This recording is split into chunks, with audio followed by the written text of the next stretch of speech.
সময় গুনছে পুরো দেশ। শেখ হাসিনার রায় কোন পথে নিয়ে যাবে দেশের রাজনীতি?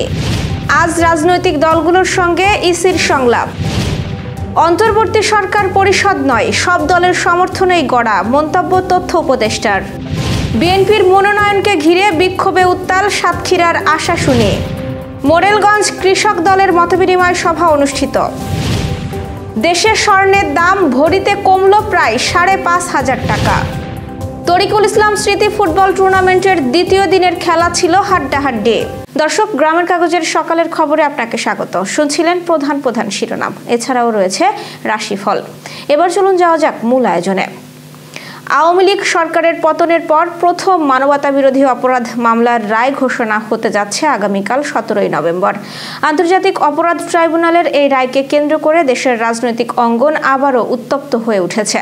ক্ষমতাচ্যুতির পর থেকেই নিষিদ্ধ আওয়ামী লীগ ও তাদের সহযোগী সংগঠনের নেতাকর্মীরা বারবার চেষ্টা করছে ঝটিকা মিছিলের। রায় ঘোষণার আগে এসেছে প্রথম লকডাউনের ঘোষণা, আর এরই মধ্যে ঘটেছে চোরাগোপ্তা ককটেল বিস্ফোরণ এবং অগ্নিসংযোগের ঘটনা, যা উদ্বেগ বাড়াচ্ছে বহুগুণে।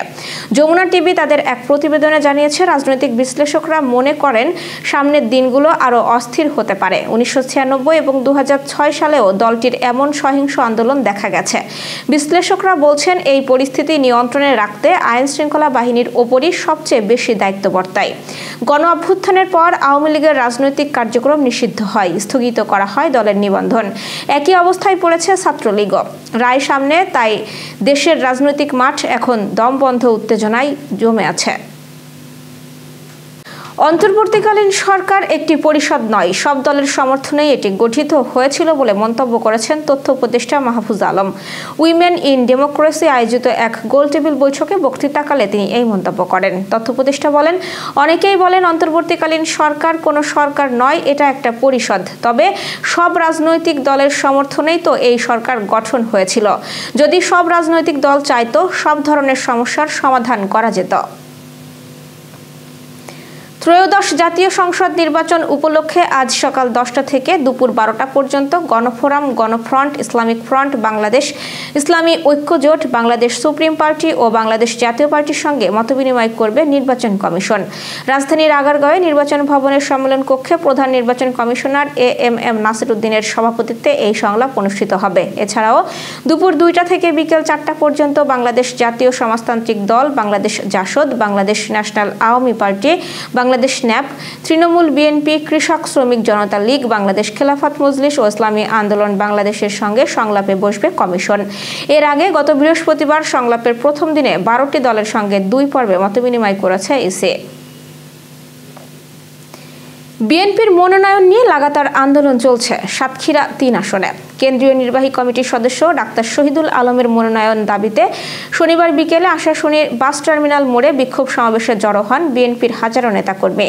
সমাবেশ শেষে প্রধান সড়কে বিক্ষোভ মিছিল করেন তারা। আন্দোলনকারীদের দাবি, সাতক্ষীরা ৩ আসনে মনোনয়ন দিতে হবে ডাক্তার শহীদুল আলমকে, আর তা না হলে আন্দোলন চালিয়ে যাবেন তারা। আসনটিতে বিএনপি থেকে প্রাথমিক মনোনয়ন দেওয়া হয়েছে বিএনপির কেন্দ্রীয় নির্বাহী কমিটির সদস্য কাজী আলাউদ্দিনকে। বাগেরহাটের মোরেলগঞ্জে জাতীয়তাবাদী কৃষক দলের মতবিনিময় সভা অনুষ্ঠিত হয়েছে। বিএনপির অস্থায়ী কার্যালয়ে উপজেলার ও পৌর কৃষক দলের উদ্যোগে শনিবার আসন্ন জাতীয় সংসদ নির্বাচন উপলক্ষে এই মতবিনিময় সভা অনুষ্ঠিত হয়। এতে প্রধান অতিথির বক্তৃতা করেন বাগেরহাট ৪ আসনে দলীয় মনোনয়ন প্রত্যাশী জেলা বিএনপির নেতা কাজী খায়রুজ্জামান শিফন। এসো মন ভুবনে সত্য সুন্দর কল্যাণের স্লোগানে যশোরের কেশবপুরে অনুষ্ঠিত হয়েছে হৈমন্তিক কবিতা উৎসব ও গুণীজন সম্মাননা। সমাধান মিলনায়তনে বাংলাদেশ সাহিত্য সেবা সংসদ আয়োজিত অনুষ্ঠানে অর্ধ শতাধিক কবি স্বরচিত কবিতা আবৃত্তি করেন। সাহিত্য বিশেষ অবদানের স্বীকৃতি হিসেবে ৩ জনকে বঙ্গভূষণ খেতাব এবং ৪ জনকে মহাকবি মধুসূদন পুরস্কার প্রদান করা হয়।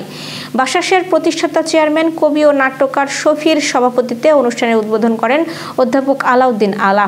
অনুষ্ঠানে স্বাগত বক্তব্য রাখেন সংগঠনের সাধারণ সম্পাদক মোতাহার হোসেন।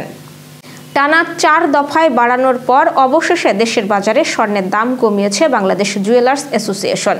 ভরিতে 1 লাফে 5,447 টাকা কমিয়ে 22 ক্যারেটের প্রতি ভরি স্বর্ণের দাম নির্ধারণ করা হয়েছে 2,08,272 টাকা। শনিবার রাতে বাজুসের এক বিজ্ঞপ্তিতে দাম কমানোর বিষয়টি জানানো হয়েছে। আজ থেকেই নতুন দাম কার্যকর হবে। সব মিলিয়ে চলতি বছর এখন পর্যন্ত মোট 77 বার দেশের বাজারে স্বর্ণের দাম সমন্বয় করেছে বাজুস, যেখানে 53 বারই দাম বাড়ানো হয়েছে আর দাম কমেছে মাত্র 24 বার। যশোরে তরিকুল ইসলাম স্মৃতি আন্তঃ ইউনিয়ন ফুটবল টুর্নামেন্টে শনিবার অনুষ্ঠিত হয় 2টি ম্যাচ। একটি ম্যাচে জয় পেয়েছে চূড়ামনকাটি ইউনিয়ন, অপর ম্যাচে 1-1 গোল সমতা নিয়ে মাঠ ছেড়েছে হৈবতপুর ও Basundia union. Kazi Nazrul Islam degree college মাঠে হৈবতপুর ও বসুন্দিয়া ইউনিয়নের মধ্যকার ম্যাচটি অনুষ্ঠিত হয়। কচুয়া মাধ্যমিক বিদ্যালয় মাঠে অপর ম্যাচে 53 মিনিটে চূড়ামনকাটি ইউনিয়ন তারেক রহমান করা একমাত্র গোলে কচুয়া ইউনিয়ন পরাজিত হয়। দর্শক, এবার চলুন জেনে নিই কেমন যাবে আপনার আজকের দিন, অর্থাৎ 16 নভেম্বরের সম্ভাব্য রাশিফল। মেষ রাশির আজ মানসিক চঞ্চলতা বাড়তে পারে। গুরুত্বপূর্ণ কাজে ধৈর্য ধরে সিদ্ধান্ত নিন। অর্থভাগ্য মাঝারি এবং প্রেমে ভুল বোঝাবুঝি দূর হতে পারে। বৃষ রাশির কর্মক্ষেত্রে নতুন সুযোগ আসবে। পরিবারের কারো পরামর্শ কাজে লাগবে। অর্থ লাভের সম্ভাবনা রয়েছে এবং দাম্পত্যে শান্ত সময় কাটবে। মিথুন রাশির সামাজিক যোগাযোগ বাড়বে। হঠাৎ ভ্রমণের যোগ আছে। কাজের চাপ কিছুটা বেশি হলেও সফলতা মিলবে এবং সম্পর্কের ক্ষেত্রে সতর্কতা দরকার। কর্কট রাশির আর্থিক স্থিতি ভালো থাকবে। জমিজমা বা সম্পত্তি সংক্রান্ত কাজে অগ্রগতি হতে পারে এবং পরিবারে আনন্দমুখর সময় কাটবে। সিংহ রাশির সাহস ও আত্মবিশ্বাস বাড়বে। নতুন কাজ শুরু করার জন্য শুভ দিন। প্রেমে শুভ সংবাদ আসতে পারে এবং খরচ নিয়ন্ত্রণে রাখুন। কন্যা রাশির কাজের জায়গায় দায়িত্ব বাড়তে পারে। স্বাস্থ্য একটু খেয়াল রাখুন এবং ব্যবসায় লাভের সম্ভাবনা রয়েছে। পরিবারে কারোর সহযোগিতাও আজ পেতে পারেন। তুলা রাশির সৃজনশীল কাজে মন বসবে। বন্ধুরা উপকারে আসবে এবং প্রেমে নতুন বাঁক আসতে পারে। ভ্রমণ শুভ। বৃশ্চিক রাশি অর্থ সংক্রান্ত সিদ্ধান্তে সতর্ক থাকুন। কোনো পুরানো কাজে গতি পাবে এবং পরিবারের ছোটখাটো বিরোধ দেখা দিতে পারে। ধনুরাশির যোগাযোগ দক্ষতা প্রশংসা পাবে। নতুন পরিকল্পনা সফল হবে এবং প্রেম ও দাম্পত্যে আনন্দ বাড়বে। মকর রাশির সময় ভালো যাবে। কর্মক্ষেত্রে প্রভাব বৃদ্ধি পাবে। আয় বাড়তে পারে এবং পরিবারের কারো মাধ্যমে সুখবর পেতে পারেন। কুম্ভ রাশির মানসিক চাপ কিছুটা বাড়লেও বড় কাজে সফল হবেন। বন্ধুদের সহায়তা মিলবে এবং প্রেমে আবেগ বাড়বে। মীন রাশির অর্থভাগ্য উজ্জ্বল। কাজের জায়গায় সুনাম বাড়বে। প্রেমে ইতিবাচক পরিবর্তন দেখা দেবে এবং ভ্রমণ থেকে লাভ হতে পারে।